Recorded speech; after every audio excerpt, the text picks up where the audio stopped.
नमस्कार विद्यार्थी मित्रांनो, ऑसिलेशनच्या या 5th चॅप्टर्समध्ये या 3rd लेक्चर्समध्ये आपण सिंपल हार्मोनिक मोशन्स हा कन्सेप्ट स्टडी करणार आहोत. ओके, तर सिंपल हार्मोनिक मोशन्स दोन प्रकारे क्लासिफिकेशन्स आपल्याला इथे झालेले दिसतील आणि या चॅप्टर्समध्ये सुद्धा आपल्याला हे दोन क्लासिफिकेशन स्टडी करायचे आहेत. त्यामधला फर्स्ट जो टाईप आहे इट्स अ लिनियर एसएचएम आणि सेकंड टाइप जो येणार आहे इट्स अँग्युलर एसएचएम.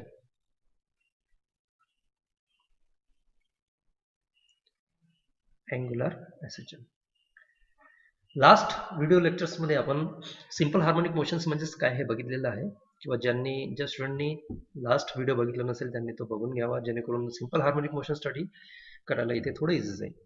आता लिनियर म्हणजेच काय तर आपण 11th पासून हे स्टडी करत आलेलो आहे. तसंच अँग्युलर म्हणजेच काय हे सुद्धा आपण 11th पासून स्टडी करत आलेलो आहे. तर लिनियरला आपण सिंपल लँग्वेजमध्ये इथे सांगायचं झालं तर मोशन इज इन लिनियर, म्हणजे असं मोशन्स की जे लिनियर आहे, स्ट्रेट आहे. Okay, so motion is in linear, straight motions. अशा प्रकारे जो स्ट्रेट होणार आहे, स्ट्रेट मोशन्स होणार आहे, या स्ट्रेट मोशन्सला आपण लिनियर एसएचएम्स असं म्हणू शकतो. तसंच अँग्युलरचं मिनिंग आपल्याला इथे काय घ्यायचं आहे तर अँग्युलरचं मिनिंग म्हणजेच काय तर अशा प्रकारे जो सर्क्युलर फॉर्म म्हणजे सर्क्युलर मोशन जो तयार करतोय, ओके, ज्याला आपण सर्कम्फरन्स ऑफ सर्कल मोशन्स असं इथे इंडिकेट करू शकतो, त्याला आपण अँग्युलर एसएचएम असं म्हणणार. मग इथे एसएचएम बद्दल आपण जे स्टडी केलेलं आहे लास्ट लेक्चर्समध्ये, तर आपण पेंडुलमचं एक एक्झाम्पल घेतलेलं आहे. तर पेंडुलम हा लिनियर एसएचएम सुद्धा करतो आणि तोच पेंडुलम हा अँग्युलर एसएचएम सुद्धा करू शकतो. तर बघा कशा प्रकारे तो लिनियर आणि अँग्युलर दोन्हीही मोशन्स तिथे करतोय. बघा हा हँग केलेला हा पेंडुलम्स आहे, त्याला एक पर्टिक्युलर स्वतःचं मास एम आहे. ओके, हा पेंडुलम्स अशा प्रकारे टू अँड फ्रो अशा प्रकारे मोशन्स करणार. That is nothing but linear SHM. आणि तोच पेंडुलम्स जर आपण त्याला या पर्टिक्युलर एक्स्ट्रीम पोझिशनला नेऊन त्याला जर आपण पुश केलं तर तो अशा प्रकारे एक सर्क्युलर पाथ सुद्धा ट्रेस करू शकतो. ओके, अशा प्रकारे सर्क्युलर कोन सुद्धा तिथे तयार करू शकतो. तर अशा या सर्क्युलर पाथ तयार केलेला या एसएचएमला आपण अँग्युलर एसएचएम असं म्हणणार आहोत. ओके, म्हणजे तुम्ही इथे बघू शकतात की हा पेंडुलमला जर तुम्ही इथून पुश केला तर तो अशा प्रकारे इथे कोनिकल फॉर्म तयार करणार आणि बॉटम साईडला जर तुम्ही बघितलं तर इथे तुम्हाला अशा प्रकारे एक सर्क्युलर मोशन झालेलं इथे मिळणार. ओके, तर circular motions kind of SHM त्याला आपण अँग्युलर असं म्हणणार. ओके, आणि इथे टू अँड फ्रोला जाणारा हा जो तुमचा सिंपल पेंडुलम असणार आहे त्या पेंडुलमला आपण लिनियर मोशन्स असं इथे इंडिकेट करणार आहोत. Okay, so these are the two difference between linear SHM आणि अँग्युलर एसएचएम.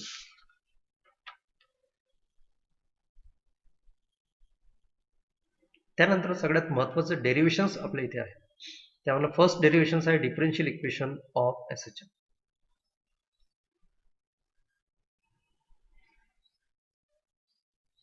डिफरन्शियल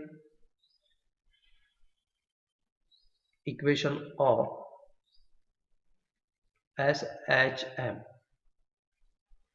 ओके, इथे एक लक्षात घ्यायचं आहे या चॅप्टर्समध्ये एफ हा जो इथे आपण घेतोय फोर्स हा रिस्टोरिंग फोर्स आहे आणि रिस्टोरिंग फोर्स हा काय असतो हे सुद्धा आपण लास्ट व्हिडिओ लेक्चर्समध्ये बघितलेलं आहे.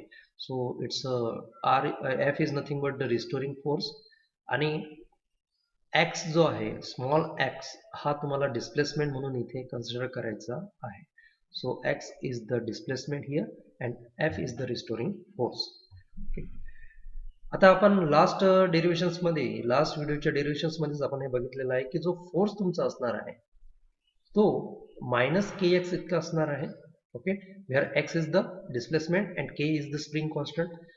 जेवढा फोर्स असणार आहे तो अपोजिट टू द डिस्प्लेसमेंट असणार आहे. हे आपल्याला लास्ट व्हिडिओ लेक्चर्समध्येच आपण बघितलं का बरं कसं बरं. ओके, तर याला इक्वेशन नंबर 1 आपण म्हणू शकतो, वी नो दॅट. आणि आपल्याला फोर्स फिजिक्समध्ये आपल्याला सांगण्यात आलं की force is nothing but mass into acceleration. Okay. So this is the equation number 2. आता हे दोन्ही इक्वेशन जर आपण इक्वेट केले तर आपण अशा प्रकारे लिहू शकतो का, minus K x is equals to the M A. Okay. याला एक इक्वेशन नंबर 3 आपण देऊ शकतो. या दोन इक्वेशनच्या कॉम्बिनेशन्स वरून आपल्याला हे थर्ड इक्वेशन इथे मिळालेलं आहे, हे लक्षात ठेवायचं. ओके. आता आपल्याला पुन्हा वेलोसिटी सुद्धा माहित आहे. What is the velocity? We know that the velocity v is nothing but change in displacement per unit times, that is the dx by dt असं आपण म्हणू शकतो. ओके. त्यासोबतच आपल्याला ॲसेलरेशन म्हणजे काय हे सुद्धा माहित आहे. This is nothing but the change in velocity. Acceleration is nothing but change in velocity per unit times असं आपण ते म्हणू शकतो. ओके. बघा इथे v change in velocity v, तर इथे v ची व्हॅल्यू आपण इथे प्लेस करू शकतो. म्हणजेच dx बाय dt जर आपण इथे प्लेस केला तर आपल्याला काय मिळेल? इट्स d dt आणि v is nothing but change in displacement per unit time.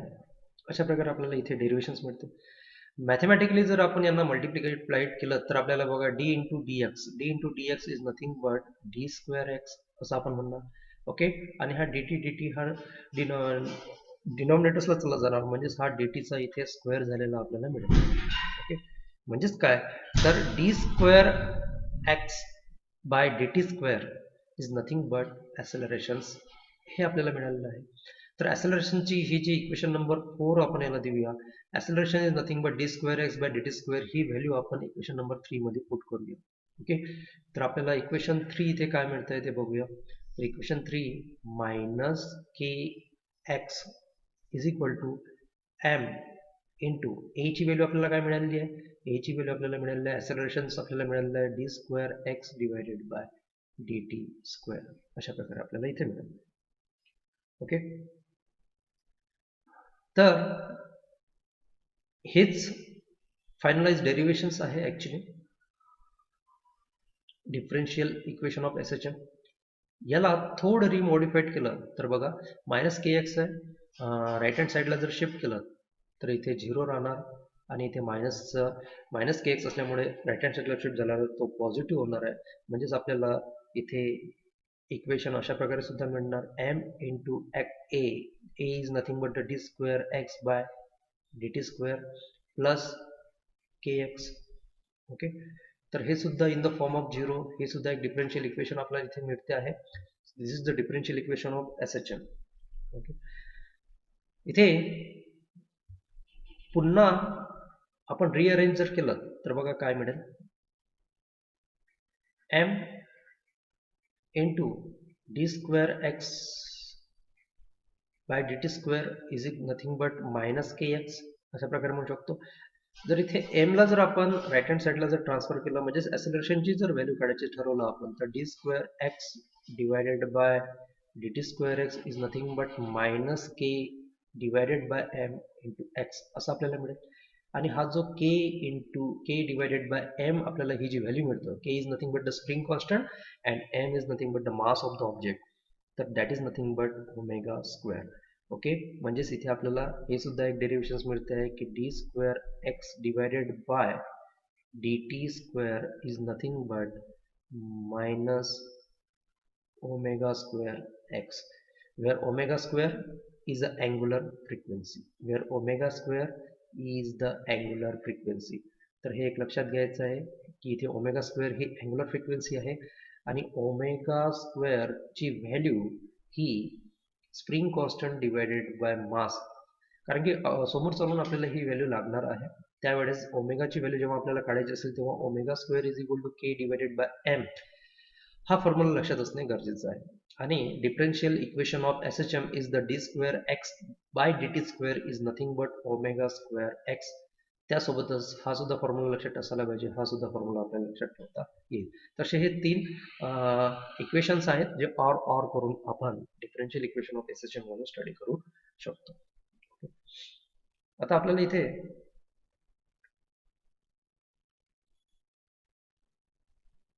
Differential equation of SHM मिळालेलं आहे.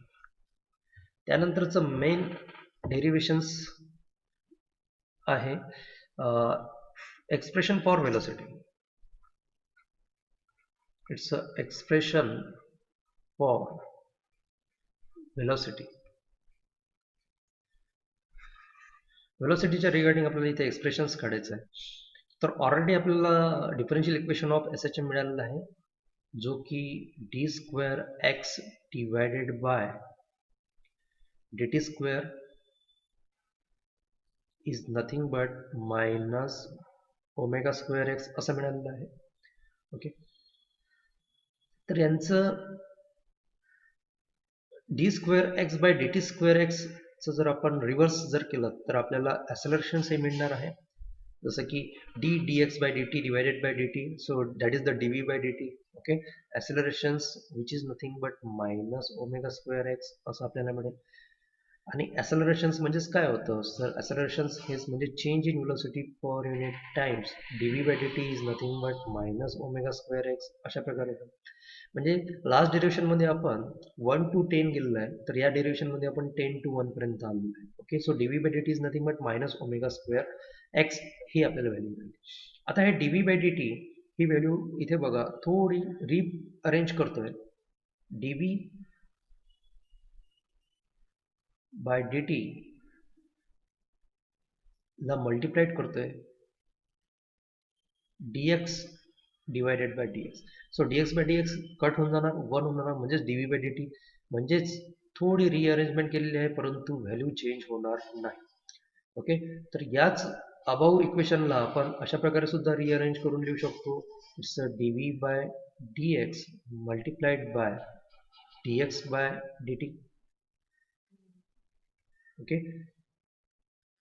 काय केलेलं आहे, या दोघांमध्ये एक्सचेंज केलेलं आहे. dx या ठिकाणी घेतलेला आहे आणि dt या ठिकाणी, म्हणजे डिनॉमिनेटर आपण एक्सचेंज करू शकतो. ओके, जर मल्टिप्लिकेशन असेल तर मल्टिप्लिकेशन्स मध्ये आपण 2 into 3 जरी केला तरी आपल्याला 6च मिळणार आहे, किंवा 3 into 2 जरी केला तरी आपल्याला 6च मिळणार आहे. त्याच्यामुळे मल्टिप्लिकेशन मध्ये आपण डिनॉमिनेटर्स न्यूमरेटर्स चेंज करू शकतो. तर इथे डिनॉमिनेटर्स आपण चेंज केल्यानंतर आपल्याला ही व्हॅल्यू मिळाली, आणि त्यापैकी ही जी सेकंड टर्म्स आपल्याला जे मिळते dx by dt is nothing but change in displacement per unit times हा आपला वेलोसिटी असतो. Okay, so dv by dx dv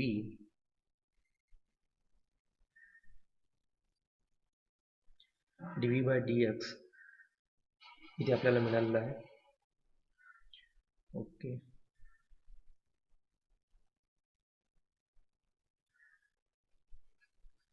तर इथे पुन्हा लिहूया आपण dv by dx into v that is nothing but minus omega square x असं आपल्याला इथे मिळालेलं आहे. याला थोडी इरेज करून घेऊया आपण.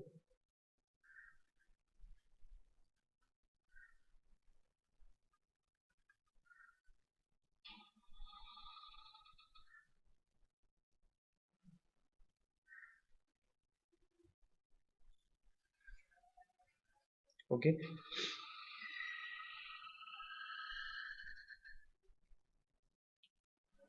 म्हणजेच इथे आता आपल्याला इंटिग्रेशन्स फॉलो करावं लागणार आहे. ओके, तर dx ची व्हॅल्यू जर राईट हँड साईडला जर शिफ्ट केली तर मला लेफ्ट हँड साईडला v इंटू डी व्ही असं पडतं, अशा प्रकारे मिळते. आणि लेफ्ट हँड साईडला minus omega square x into D x अशा प्रकारे मिळते. ओके, सो एक्सच्या बाजूला dx आणलेला आहे आणि व्हीच्या बाजूला dvच राहू दिलेला आहे. एकासाठी तर इंटिग्रेशन आपल्याला इथे घ्यायचं आहे, आणि यानंतर आपण इंटिग्रेट बोथ साईड करणार आहोत. ओके, त्याच्यानंतर इथे इंटिग्रेट बोथ साईड तर integrations of v with respect to dv, आणि इथे integrations of minus omega square x with respect to dx आपल्याला काढायचं आहे. तर integration of v with respect to dv that is nothing but v square by 2 ही terms आपल्याला मिळते आहे. आणि इथे ओमेगा हा कॉन्स्टंट आहे म्हणून मायनस ओमेगा स्क्वेअर हा बाहेर निघेल, आणि इंटिग्रेशन कोणाचं होणार आहे, तर इंटिग्रेशन हे फक्त एक्स इथे मिळणार आहे. Integration of x dx is nothing but x square by 2. Okay, so इथे v square by 2 is nothing but minus omega square, आणि इथे इंटिग्रेशन आपल्याला जे मिळते आहे ते x स्क्वेअर बाय 2 अशा प्रकारे आपल्याला मिळते. So x square by 2 plus constant c. Okay, तर इथे आपल्याला ऍक्च्युली डेरिव्हेशन्स मिळालेलं आहे, परंतु ते in the form of constant value मिळते. तर ही कॉन्स्टंट व्हॅल्यूची व्हॅल्यू सुद्धा आपल्याला फाइंड आउट करावी लागणार आहे, कारण की इथे कॉन्स्टंट व्हॅल्यू ही किती असणार आहे हे सुद्धा आपल्याला काढावी लागणार आहे. तर कॉन्स्टंट व्हॅल्यू आपल्याला काढण्यासाठी आपण तिथे बाउंड्री कंडिशन्स प्लेस करणार आहोत. ओके, बाउंड्री कंडिशन्स म्हणजेच काय की एक्स्ट्रीम कंडिशन्स. ओके, तर एक्स्ट्रीम कंडिशन्सला तुमचा डिस्प्लेसमेंट हा सगळ्यात जास्त असणार आहे, म्हणजे प्लस मायनस ए हायेस्ट मॅग्निट्यूड असणार आहे, ज्याला आपण ए ने इंडिकेट करतो, आणि एक्स्ट्रीम कंडिशनला तुमची व्हेलॉसिटी ही 0 असणार आहे. तर आपण लास्ट व्हिडिओ लेक्चर्समध्ये बघितलेलं होतं की एक्स्ट्रीम कंडिशन्स आणि मीन पोझिशन्स, म्हणजे इथे तुम्ही लक्षात घेऊ शकता की अशा प्रकारे हा पेंडुलम्स आहे. हा पेंडुलम्स जेव्हा इथे मीन पोझिशनला आहे म्हणजेच त्याचा डिस्प्लेसमेंट हा 0 आहे, आणि या मीन पोझिशनला त्याची व्हेलॉसिटी जी असणार आहे ती मॅक्झिमम व्हेलॉसिटी इथे असणार आहे. परंतु जेव्हा हा पेंडुलम इथे एक्स्ट्रीम पोझिशनला जातो त्यावेळेस त्याचा डिस्प्लेसमेंट हा मॅक्झिमम झालेला असतो, प्लस मायनस ए झालेला असतो, आणि यावेळेस त्याची व्हेलॉसिटी ही सगळ्यात कमी म्हणजेच मिनिमम झालेली असतं, आणि सगळ्यात कमी व्हेलॉसिटी असते म्हणजेच काय अप्रॉक्सिमेटली इक्वल्स टू 0 ती झालेली असतं. ओके, तर आपण हे एक्स्ट्रीम पोझिशन्स ही बाउंड्री कंडिशन्स आपण पुट करतो आहे. Okay, so put x is equal to a and velocity v is equal to 0 for boundary conditions. Boundary condition म्हणजे सगळ्यात एक्स्ट्रीम पोझिशनला ज्या काही त्या कंडिशन्स असतील त्या कंडिशन्स या डेरिव्हेशन्स मध्ये आपल्याला पुट करायच्या आहेत. आता इथे बघा आपलं डेरिव्हेशन्स आपल्याला मिळालेलं होतं v square by 2 is equal to minus omega square omega X square by 2 plus C असं मिळालेलं आहे. याच्यामध्ये v ची व्हॅल्यू 0 पुट करायची म्हणजे ही टर्म 0 होणार आहे. ओके, त्यानंतर x ची व्हॅल्यू ही a पुट करायची आहे, सो मायनस ओमेगा स्क्वेअर आणि a चा इथे square divided by 2 plus C. Okay, म्हणजेच इथे आपल्याला c ची जी व्हॅल्यू मिळते, जर ही टर्म जर आपण लेफ्ट हँड साइडला जर ट्रान्सफर केली तर इथे आपल्याला c ची जी व्हॅल्यू मिळते ती omega square A square by 2 इतकी मिळते. ओके, आता ही सी ची व्हॅल्यू आपल्याला जे आपलं इक्वेशन डिराईव्ह झालेलं आहे त्याच्यामध्ये पुट करायची आहे. तर आपल्याला इक्वेशन जे मिळालं होतं V square by 2 is nothing but omega square A square by 2 minus C. Okay, omega square A square minus करून आपण इथे omega square x square by 2 असं सुद्धा इथे इंडिकेट करू शकतो. ओके, तर इथे सी ची व्हॅल्यू आपण पुट केलेली आहे. ओके, ऍक्च्युली हे रिलेशन आपल्याला इथेच मिळालं होतं, म्हणजे सी ची व्हॅल्यू मिळाल्यानंतर ते पुन्हा ओरिजिनल डेरिव्हेशन्स मध्ये या डेरिव्हेशन्स मध्ये आपण पुट करतो आहे.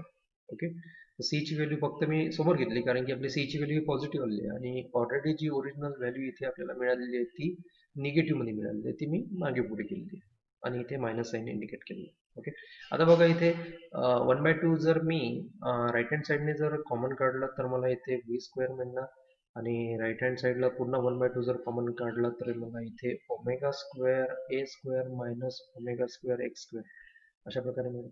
ओके, तर इथे दोन्ही साईडचे 1/2 हे कॅन्सल आउट होतील, म्हणजेच मला इथे व्ही स्क्वेअरचं डेरिव्हेशन्स हे ओमेगा स्क्वेअर ए स्क्वेअर मायनस एक्स स्क्वेअर असं मिळते. ओके, बट मला ओमेगा स्क्वेअर काढायचा नसून मला व्ही ची व्हॅल्यू काढायची होती, व्ही स्क्वेअर काढायची नसून व्हेलॉसिटी व्हीचं derivations v is nothing but plus minus under root of both side केल्यानंतर मला इथे omega under root of a square minus x square हे एक्सप्रेशन मिळते. तर इथे हे व्हेलॉसिटीचं एक्सप्रेशन आहे आणि खूप इम्पॉर्टंट एक्सप्रेशन्स आहे, हे पाठांतर करायचं आहे स्टुडंटना, कारण की हे एक्सप्रेशन तुम्हाला विचारलं जाणार. प्लस इथे बॉक्समध्ये आपण हा जो फॉर्म्युला इथे एक्सप्रेशन लिहिलेला आहे ओमेगा अंडर रूट ए स्क्वेअर मायनस एक्स स्क्वेअर हा सुद्धा through out the oscillation chapters आपल्याला लागणार आहे. ओके, तर अशा प्रकारे इथे व्हेलॉसिटीचं डेरिव्हेशन सुद्धा आपण बघितलं. आता व्हेलॉसिटीचं डेरिव्हेशन बघितलेलं आहे, तर एक शेवटचं डेरिव्हेशन म्हणजेच डिस्प्लेसमेंटचं डेरिव्हेशन असणार. डिस्प्लेसमेंट इथे एक्सने आपण इंडिकेट करतोय, हे विसरता कामा नये. ओके, तर इथे आपण टायटल लिहून घेऊया. This is the expression for displacement, and displacement in this chapter is indicated by x value. Okay, आता बघा आपल्याला v चं डेरिव्हेशन आताच बघितलं आपण. v is nothing but omega under root a square minus x square अशा प्रकारे. आणि आपल्याला फिजिक्समध्ये velocity v is nothing but the change in displacement per unit times, हे सुद्धा आपल्याला सांगितलेलं आहे. ओके, तर इक्वेशन 1 इक्वेशन 2 या दोन इक्वेशनला जर आपण इक्वेट केलं तर यांची लेफ्ट हँड साईड ही सेम आहे. म्हणजेच आपण असं लिहू शकतो का, omega under root A square minus x square is nothing but change in displacement per unit times. तर हो, लिहू शकतो. ओके, इथे ओमेगा ओमेगा वन साईड आपण करून घेऊया. डी टीला आपण लेफ्ट हँड साईडला ट्रान्सफर करूया. तर लेफ्ट हँड साईडला बघा ओमेगा डी टी आपल्याला असं राहणार आहे. ओके, तसंच राईट हँड साईडला जर बघितलं आपण तर 1 अपॉन अंडर रूट, कारण की ए स्क्वेअर अंडर रूट ए स्क्वेअर मायनस एक्स स्क्वेअर जो आहे तो मल्टिप्लिकेशनला आहे. राईट हँड साईडला येताना तो डिवाइडला जाणार. ओके, सो अशा प्रकारे इथे आपल्याला omega D T is equals to the 1 upon under root A square minus x square D X. Okay, आता इथे इंटिग्रेट बोथ साईड केल्यानंतर काय होईल बघा. इथे जर आपण इंटिग्रेशन जर केलं, integrate on both side, so integrations of omega with respect to d t, okay, as well as the integrations of 1 upon under root it's a square minus x square with respect to dx. तर mathematics जर तुमचं पक्क असेल तर तुम्हाला लगेच याचं integration सांगता येईल. This is the integration of sine inverse x upon. Okay, and integration of omega with respect to d t, तर विथ रिस्पेक्ट टू टी आहे आणि इंटिग्रेशन आपल्याला ओमेगाचं काढायचं आहे. तर ओमेगा ही कॉन्स्टंट व्हॅल्यू, ओमेगा ही बाहेर चली जाईल, तो ओमेगा बाहेर जाईल इंटिग्रेशनचा आतमध्ये, फक्त 1 विथ रिस्पेक्ट टू टी असं आपल्याला इथे इंटिग्रेशन काढायचं आहे. आणि integration of 1 upon under root A square minus x स्क्वेअरचं इंटिग्रेशन हे sine inverse x upon a अशा प्रकारे असतं. Okay, integration of 1 with respect to d t, that is the t. Okay, आणि तो ओमेगाला मल्टिप्लाइड होईल, प्लस इथे सुद्धा एक कॉन्स्टंट येणार सी. आणि इथे आपल्याला ही जी व्हॅल्यू मिळाली आहे साइन इनवर्स एक्स अपॉन ए. आता आपलं डेरिव्हेशन आपल्याला कशाबद्दल काढायचं, तर आपल्याला डेरिव्हेशन जे काही काढायचं आहे ते डेरिव्हेशन हे एक्स बद्दल काढायचं आहे. ओके, म्हणजे हा जो फॉर्म्युला इथे आपल्याला मिळाला याच्यातला एक्स ची व्हॅल्यू आपल्याला इथे फाइंड आउट करायची आहे. तर इथे एक्स ची व्हॅल्यू आपल्याला कशी फाइंड आउट करता येईल, तर साइन इनवर्सला आपण लेफ्ट हँड साईडला ट्रान्सफर करूया. साइन इनवर्सला आपण लेफ्ट हँड साईडला ट्रान्सफर केल्यानंतर इथे आपल्याला sine omega T plus constant c अशा प्रकारे मिळेल. Okay, is equal to x upon a. Okay, ही एक व्हॅल्यू मिळते. हिच्यातून जर मी ए ला सुद्धा ट्रान्सफर केला लेफ्ट हँड साईडला तर मला एक्स ची व्हॅल्यू काय मिळते, so X is equal to A sine omega T plus constant C. Okay, तर हे आता इथे एक्स हे जे एक्सप्रेशन मिळालं याला जनरल एक्सप्रेशन ऑफ डिस्प्लेसमेंट असं आपण म्हणू शकतो. आणि या जनरल एक्सप्रेशनचं आपल्याला सोल्युशन फाइंड आउट करण्यासाठी म्हणजे सी ची व्हॅल्यू इथे फाइंड आउट करणार. पुन्हा इथे सी ची व्हॅल्यू फाइंड आउट करण्यासाठी आपल्याला एक्स्ट्रीम पोझिशन्स पुट करावे लागतील. ओके, तर हे डेरिव्हेशन तुम्हाला लक्षात ठेवायचंच आहे, परंतु याचं सोल्युशन आपल्याला काढण्यासाठी एक्स्ट्रीम कंडिशन आपण इथे पुट करणार आहे. तर त्यासाठी आपल्याला दोन केसेस स्टडी करायचे आहेत, case 1 from mean positions and case 2 from extreme position. तर मीन पोझिशन्स आणि एक्स्ट्रीम पोझिशन्स ह्या लक्षात घ्यायच्या आहेत. Okay, in case of mean positions displacement is 0 at time t is equal to 0. आणि एक्स्ट्रीम पोझिशनला लक्षात घ्यायचं आहे की जेव्हा तुमचा जो पेंडुलम आहे तो एक्स्ट्रीम पोझिशन, एक्स्ट्रीम पॉझिटिव्हला जाऊ द्या किंवा एक्स्ट्रीम निगेटिव्हला असू द्या, परंतु जेव्हा तो एक्स्ट्रीम पोझिशनला पोचतो त्यावेळेस त्याचा डिस्प्लेसमेंट हा खूप हायेस्ट असतो आणि तो equals to the plus minus highest amplitude आपण एने इंडिकेट केलेले आहे at time T is equals to the 0. Okay, तर ह्या दोन कंडिशन्स आपल्याला या दोन केसेसमध्ये पुट डाऊन करायच्या आहेत. So first case,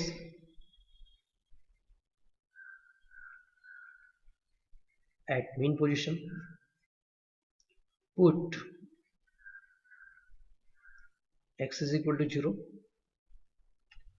and time t is equal to 0. तर आपल्याला जी जनरल एक्सप्रेशन मिळालेलं आहे डिस्प्लेसमेंटचं x is equal to a sin omega t plus c, a sin omega t plus c constant. Okay, तर या केसमध्ये x ची व्हॅल्यू 0 पुट केलेली आहे. ओके, त्यानंतर a as it is, sine as it is, omega as it is, परंतु t ची value 0 put केल्यानंतर ओमेगा सुद्धा 0 होणार. सो 0 प्लस c अशा प्रकारे. ओके, तर इथे आपण बघू शकता साइन 0 0 असं होईल. ओके, आणि साइन सी, तर इथे आपल्याला साइन सी अशा प्रकारे मिळेल. So 0 is equal to A sine C ही व्हॅल्यू आपल्याला मिळालेली आहे. आता जर मी ए ला जर ट्रान्सफर केला लेफ्ट हँड साईडला तर 0 सोबत डील करताना ए सुद्धा 0 होऊन जाणार, म्हणजेच मला 0 is equal to the A sine C असेल. आणि अशा केसमध्ये जर मी साईनला जर ट्रान्सफर केलं तर sine C is equal to the 0. तर याला कम्पेअर करायचं आहे, ट्रान्सफर न करताच आपण कम्पेअर करून डायरेक्टली आन्सर काढू शकतो. Sine C is equal to the 0. तर आपल्याला माहित आहे sine 0 is equal to the 0 असतं. Okay, by comparing this side, by comparing this sides. Okay, the value of C is 0. The value of C is 0. C ची value या first केसमध्ये 0 निघालेली आहे आणि म्हणूनच आपलं जे एक्सप्रेशन इथे मिळणार आहे x in case of mean positions, that is the x which is nothing but A sine omega T. म्हणजेच काय, तर मीन पोझिशनला तुमचा डिस्प्लेसमेंट हा ए साइन ओमेगा टी इतका असणार आहे. ओके, मीन पोझिशनला तुमचा डिस्प्लेसमेंट हा ए साइन ओमेगा टी इतका असणार. तसंच केस 2 ला तुम्ही बघायचं आहे. केस 2 ही आपली एक्स्ट्रीम कंडिशन असणार आहे. एक्स्ट्रीम कंडिशनला डिस्प्लेसमेंट एक्स हा प्लस मायनस ए इतका असतो. Okay, at time T is equal to 0 इन्स्टंटलाच तो असतो. ओके, पुन्हा आपल्याला जनरल एक्सप्रेशन एक्स घ्यायचा आहे. X is equal to A sine omega T plus C. Okay, इथे कॉन्स्टंटची व्हॅल्यू काढायची आहे. एक्सची व्हॅल्यू ही ए आहे. ओके, ए साइन ओमेगा टी. तर इथे बघा ओमेगा सुद्धा 0 होऊन जाणार कारण की टी ची व्हॅल्यू ही 0 आहे प्लस सी. तर इथे या केसमध्ये आपल्याला ए आणि ए कॅन्सल आउट होणार आहे, left hand side right hand side, म्हणजेच आपल्याला इथे 1 is equal to the sine C असं डेरिवेशन मिळते. म्हणजेच आपल्याला sine C is equal to the 1. तर साइनचं असं कोणतं फॅक्टर्स आहेत की ज्याचं आन्सर हे 1 असतं. ओके, ज्याचं आन्सर हे 1 असतं. तर आपल्याला हे माहित आहे sine 90 is nothing but the 1 and by comparing left hand side and right hand side the value of c ही 90 मिळते आहे. आणि 90ला जर आपल्याला इन द फॉर्म ऑफ डिग्रीमध्ये जर दाखवायचं असेल तर π/2 असं आपण इथे दाखवू शकतो. तर व्हॅल्यू ऑफ सी आपल्याला π/2 मिळते आहे. ओके, तर हीच व्हॅल्यू ऑफ सी π/2 तुम्हाला पुट डाऊन करायची आहे तुमच्या एक्सप्रेशनमध्ये. ओके, सो फायनलीच आपल्याला जे काही एक्सप्रेशन मिळणार x is equal to A sine omega T plus π/2. Omega T plus π/2. आता आपल्याला साइन थिटा प्लस π/2 हे सुद्धा माहित आहे. Sine theta plus π/2 is nothing but cos theta. Okay, तर इथे तेच झालेलं आहे साइन ओमेगा टी प्लस π/2. तर इथे आपल्याला x ची जी काही व्हॅल्यू मिळतो that is a is nothing but cos theta, that is the cos omega t. Okay, तर इथे x is nothing but a cos omega t असणार आहे एक्स्ट्रीम पोझिशनला, आणि मीन पोझिशनला a sin ओमेगा t असणार आहे. तर या दोन एक्सप्रेशन्स वरून आपल्याला हे लगेच समजतं it's a simple harmonic motions. एक सायनोसायडल फंक्शन्स मध्ये आलेला आहे साइन फंक्शन, आणि एक कोसाइन फंक्शन्स मध्ये आपल्याला पोझिशन मिळते आहे. कोणत्या पोझिशनला, तर एक एक्स्ट्रीम पोझिशनला आणि एक मीन पोझिशनला, दोन डिफरंट पोझिशन्स आहेत. ओके, त्या दोन डिफरंट पोझिशन्सला आपण अशा प्रकारचे एक्सप्रेशन इथे फाइंड आउट केलेलं आहे. This is the expression for displacement. Okay, so thanks for watching this video.